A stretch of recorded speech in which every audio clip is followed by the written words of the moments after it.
Praise the Lord.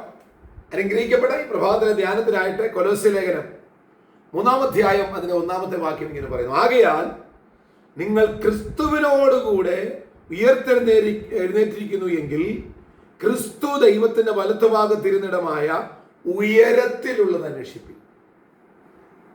ഭൂമിയിലുള്ള നന്മയുടെ പുറകെ പോകാതെ ഉയരത്തിലെ നന്മയുടെ പുറകെ പോയാൽ നമുക്ക് എന്തെങ്കിലുമൊക്കെ പ്രയോജനമുണ്ട്.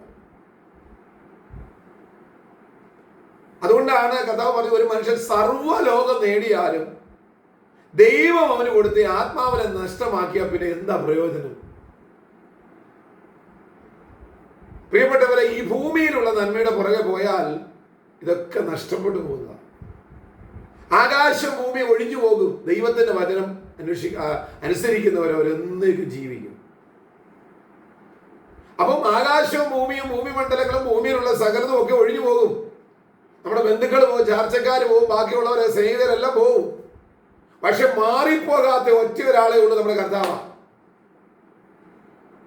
ആ കർത്താവ് പറയുകയാണ്, നിങ്ങൾ ഇനി അന്വേഷിക്കേണ്ടത് മൊത്തം ഉയരത്തിലുള്ള കാര്യങ്ങൾ. കാരണം നമുക്ക് വേണ്ടി ദൈവം ഒരുക്കിയിട്ടുള്ളതെല്ലാം സ്വർഗത്തിലാണ്.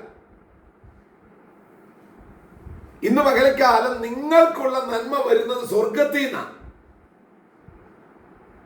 നിങ്ങൾക്കുള്ള അനുഗ്രഹം വരുന്നത് സ്വർഗത്തിൽ നിന്നാണ്. അതുകൊണ്ടാണ് പൗലോസ് പറഞ്ഞത്, ക്രിസ്തു നിങ്ങളെ ഉയർത്തെഴുന്നേൽപ്പിച്ചിരിക്കുക. നമ്മൾ അന്ധകാരത്തിലായിരുന്നു, പക്ഷെ കർത്താവ് നമ്മളെ ഉയർത്തി.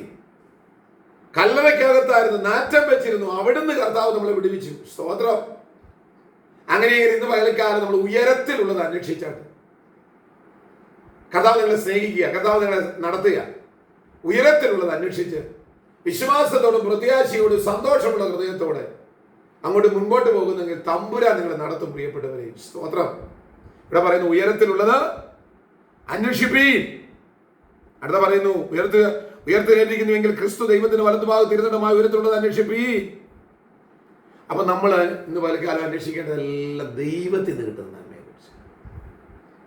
ഭൂമിയിലുള്ളതൊക്കെ താൽക്കാലികമാണ്, അത് കിട്ടിയ ഉടനെ നഷ്ടപ്പെട്ടു. പക്ഷെ ദൈവം തരുന്ന നന്മ വളരെ പെർഫെക്റ്റ് ആയിരുന്നു. അതിനെ പറയുന്നത്, ദൈവം തന്നെ മക്കൾക്ക് ഒരുക്കിയിട്ടുള്ളത് കണ്ണ് കണ്ടിട്ടില്ല, ചെവി കേട്ടില്ല, ഒരു മനുഷ്യന്റെ ഹൃദയത്തിൽ തോന്നിയിട്ടില്ല. കാരണം ദൈവം നമുക്കായിട്ടൊക്കെ എന്തൊക്കെയാണ് കരുതിയിട്ടുള്ളത് ആർക്കും അറിയാവുന്നത്?